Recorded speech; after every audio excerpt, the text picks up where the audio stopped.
The Hershey Bears are known throughout the local community as one of the more dominant franchises in the American Hockey League. They have the most Calder Cups, and on Sunday, they chased another record.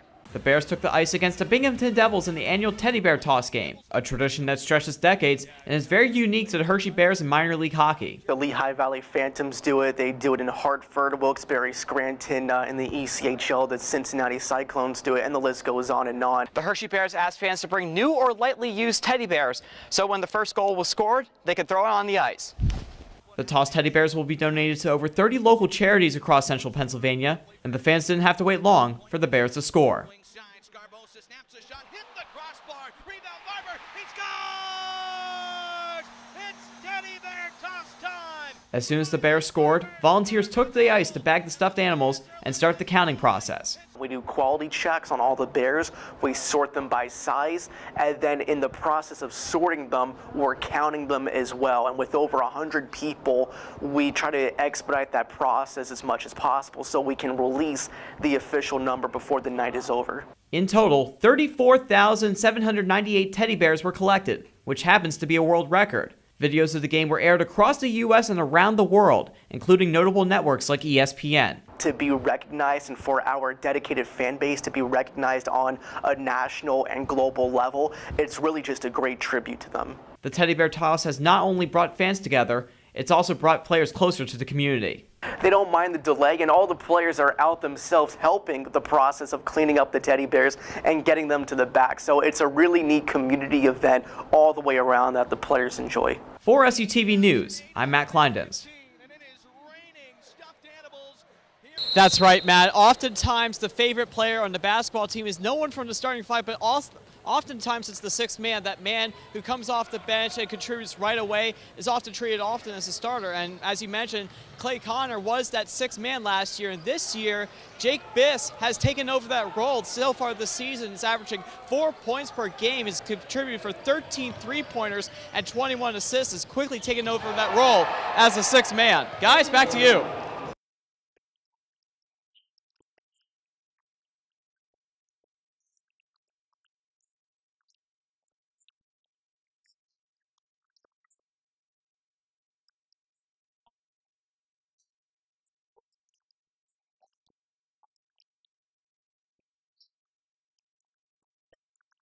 The Baltimore Dodgers are coming off a loss to the Baltimore Redbirds in which they had a lead 4-3 at the top of the sixth inning, but then they collapsed and lost 7-6 to the Baltimore Redbirds. The Dodgers in both games proved that they could score in bunches as they proved so with that 9-8 loss and that 6-2 victory. Throughout the 2017 baseball season, the Raiders have been participating in the College Baseball vs. Cancer fundraiser.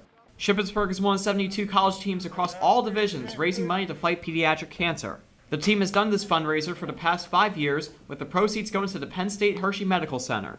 So basically all the money we raise is going towards research, but as also like the therapy part of the versus cancer. The team wants to raise $10,000 this season. Every dollar raised is used to help out kids like Colby Bubb. Colby is an 11-year-old boy from Carlisle who met the team during games and practices the last 2 years. The team also visited him while he was going through cancer treatment. We went and saw him at the Hershey Medical Center a couple months ago when he was finishing up his last radiation treatment. He is now cancer-free, but is still close to the team. He's like our little buddy. He comes and hangs out with us, and we just enjoy supporting him through whatever he does. For SUTV Sports, I'm Matt Klinedinst. On Thursdays during the football season, the second floor of Newt's Pub and Grill turns into the meeting place for Red Raider fans to talk football with Coach Mack. This weekly event has been a tradition since Coach Mack became the head coach in 2011. I had plans for when I became head coach that I'd like to do this to get the community involved, and so this seemed like a good place. I talked to the owner, John Nutowski, and he got on board with us, and we've been doing it ever since. During Thursday Night Football, Coach Mack, along with offensive coordinator J.C. Morgan, go over game film from last game, talk about team improvements, and preview the Red Raiders' next opponent. Regardless if the Red Raiders win or lose, Coach Mack is committed to keep the Shippensburg community involved with the team. It's special, you know. You got to connect with the community because we're all one big family here. And man, if we want to get people to our games and we want people interested in us, we got to make sure that we provide them some material to get interested in. The event has certainly made it easier for people to stay connected with the Red Raiders. For SUTV Sports, I'm Matt Klinedinst. After surviving last week's game against Slippery Rock, the Red Raider football team returned home to face Cal U in another PSAC crossover game. Let's take a look at the highlights. Shippensburg came into this game with a 2-0 record, but Cal quickly overwhelmed the Red Raiders, dropping 34 points in the first half. In the third quarter, Bryson Musina finds Josh Gontarek in the end zone to put the Raiders on the board, but Cal U would respond quickly. A couple plays later, the offensive line gets it done up front, and Nelson Brown does the rest. 43 yards, the touchdown makes it 40-7, and the next drive, though, Bryson Musina drops back the pass and finds his tight end Shea O'Donnell over the middle and makes it 40-14. In the fourth quarter, though, Bryson Musina will drop back to pass again. His pass is over the middle and knocked away and intercepted by cornerback Lamont McFadder. That's Musina's fourth interception on the day, and that's what made the difference against Cal. Vulcans get the win, 57-14. Now Ship is back on the road on Saturday to take on Bloomsburg. The kickoff is at 6 o'clock. In volleyball, Kendall Johnson was named the PSAC Central Athlete of the Week. The junior middle blocker totaled 16 kills and 10 blocks against IUP and Clarion, helping improve the Raiders to a 2-0 conference record. Personally, I would just like to keep this momentum. I was really lucky to have also gotten PSAC Player of the Week this almost same weekend last year. So this year I want to take that and kind of keep it up and keep the momentum going, not stop, staying strong, push through and finish through the season because it does get really long. The Raiders will be back in action at Higas Fieldhouse this Friday against Seton Hill at 7 o'clock. And finally tonight, the Shippensburg field hockey team had to defend their #1 ranking against the #3 East Stroudsburg Warriors. Patrick Ramsdale has the highlights. Picking it up in the second half, Raiders down 4-0. They have to stop a penalty corner from ESU where a flurry of quick passes forces Megan Lay to make a miraculous diving save. Later in the half, Yasmin Petrantonio rushes down the sideline and she takes a shot that travels wide. Minutes later, ESU takes a hard shot that lands at the feet of Megan Lay and she boots that one away, allowing Shippensburg to go on the offensive. Off a corner, Petrantonio takes a shot and that's blocked by the Warriors defense.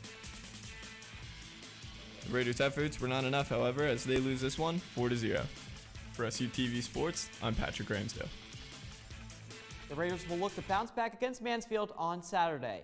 That's a look at SUTV Sports. I'm Matt Klinedinst. And the play clock running low. They just get it off. Play action to Galbo. Going deep for the end zone. Jump ball, and it's complete. That's a Kutztown touchdown. He's something special. There's a reason why I call him the Magic Man. Eubanks in motion from the right to the left of the formation.